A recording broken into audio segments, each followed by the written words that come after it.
Hello दोस्तों, जय यीशु जी की। मैं आज फिर से बताने वाली हूँ यीशु के चमत्कारों की कहानी, जो बहुत ही इंटरेस्टिंग और चमत्कारी है। देखिए आगे क्या हुआ। हमारी ज़िंदगी में रास्ते नहीं मिलते जब दोस्तों, तब यीशु हमें रास्ता दिखाते हैं। ये बात तो आप जानते ही हो। जब हमें नदी में बचाने वाला हमें कोई नज़र नहीं आता, तब यीशु हमें दिखाई देते हैं। जब हमें दरिंदों से बचाने वाला कोई नहीं दिखता, तब हमें यीशु दिखते हैं। हर जगह हमारी मदद करने यीशु पहुंच ही जाते हैं। जी हाँ दोस्तों, वो एक परमेश्वर हैं जिन्हें हम नहीं समझ पाए। जी दोस्तों, कुछ लोग हमारे यीशु के खिलाफ़ साजिश कर रहे थे। कुछ भविष्यवक्ताओं ने उन्हें बताया यीशु को कि कुछ लोग तुम्हारे खिलाफ़ साजिश कर रहे हैं।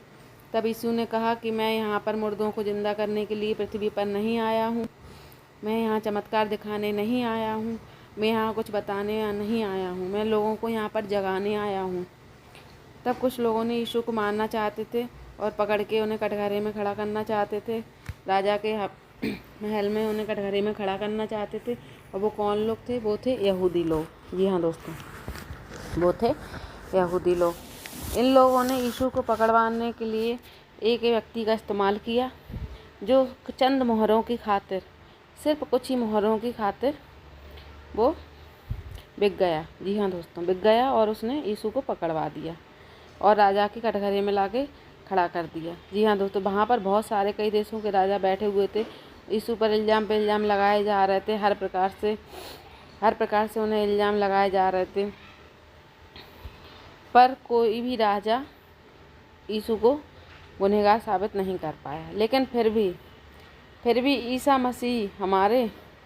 ईसा मसीह को बेरहमी से मारा गया। कुछ लोगों ने कहा इसे सूली पे चढ़ा दो, इसे सूली पे चढ़ा दो, इसे सूली पे चढ़ा दो। तब इसे बेरहमी से मारा गया। बेदर्दियों की वजह से कोड़े खाए इसने, हमारे यीशु ने कोड़े खाए बेदर्दी से और क्रूस को कंधों पर डालकर गली गली घुमाया। हमारे यीशु को कितना दर्द सहन किया उन्होंने। कोड़े मारते मारते खचेरा गया, खून निकाले गए, कांटों के सर पे वो ताज पहनाया गया कांटों का।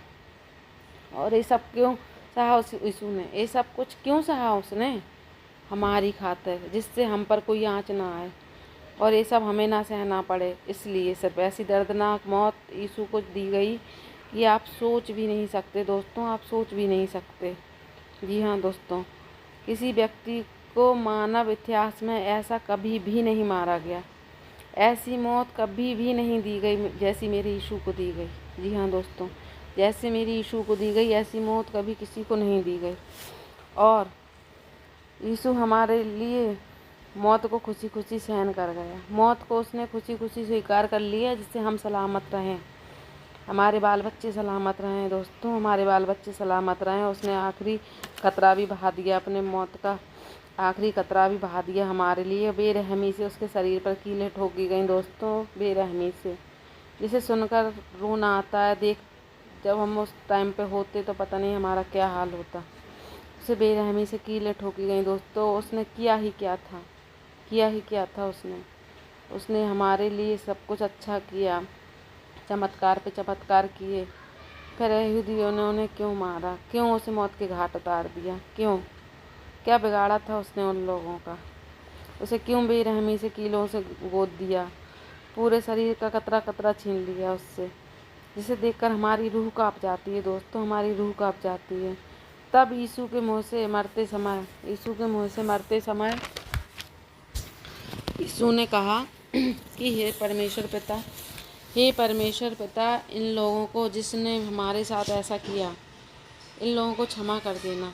मतलब मरते समय भी हमारे यीशु को लोगों के प्रति बिल्कुल भी क्लेश नहीं था। तब भी वो ईश्वर से उन्हें क्षमा करने की याचना कर रहे थे कि ये नहीं जानते कि ये क्या कर रहे हैं। इन लोगों को क्षमा कर देना, ये नहीं जानते कि ये क्या कर रहे हैं। और यीशु ने बड़े शब्दों में पुकार कर कहा कि हे पिता, मैं अपनी आत्मा तेरे हाथों में सौंपता हूँ। यह कहकर उन्होंने अपने प्राण त्याग दिए। मेरे दोस्तों, प्राण त्याग दिए। तब लोगों ने कहा कि ईसा मसीह चमत्कार करते थे, वो सच्चे थे, तो क्यों मार दिए गए? तो दोस्तों वो हमारे लिए मारे गए। उन्होंने मौत को खुशी खुशी स्वीकार किया तो सिर्फ़ और सिर्फ हमारे लिए, हम अच्छे से रह पाएँ, हम पर कोई जुल्म ना करे, हमें कोई सताए ना, कोई हमें बेदर्दी से मारे ना। और वो चुपचाप ये सब सहन करते गए जिससे हम लोगों को कुछ ना हो, हम लोग खुशी खुशी रह सकें। जी हाँ दोस्तों, तभी एक अद्भुत घटना घटी दोस्तों।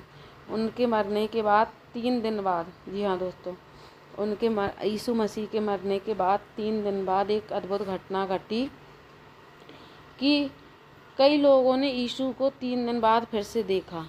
जी हाँ दोस्तों, इस पवित्र आत्मा को प्रभु की फिर से देखा। मरने के 3 दिन बाद मुर्दा घर से यीशु 3 दिन बाद जी उठा। जी हाँ दोस्तों, मुर्दा घर से हमारे यीशु प्रभु 3 दिन बाद जी उठे। और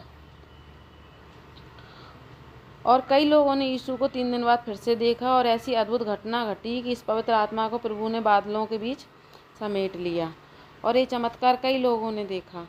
और फिर पृथ्वी पर 2 देवदूत आए और उन्होंने सबको बताया कि ये सिर्फ और सिर्फ तुम्हारे यीशु ही नहीं थे, ये स्वयं परमेश्वर थे। हाँ दोस्तों, ये स्वयं परमेश्वर थे। जी हाँ दोस्तों, अब इसकी आगे की कहानी दोस्तों मैं कल बताऊंगी। सुनने के लिए तैयार रहिए, मेरी चैनल पर बने रहिए दोस्तों। और मैं इसकी आगे की कहानी कल बताऊंगी। मैंने आप लोगों से कहा था कि मेरी वीडियो को पूरा देखना और एक लाइक और सब्सक्राइब कर देना, शेयर भी कर देना। और प्लीज़ कमेंट में जय ईसा मसीह या गॉड ब्लेस यू कुछ भी ज़रूर लिख देना, जिससे मुझे पता चलता है कौन कौन मेरी वीडियो देख रहा है दोस्तों।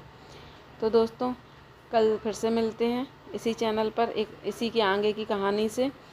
ठीक है दोस्तों, शुक्रिया, धन्यवाद। जय ईसा मसीह की, गॉड ब्लेस यू।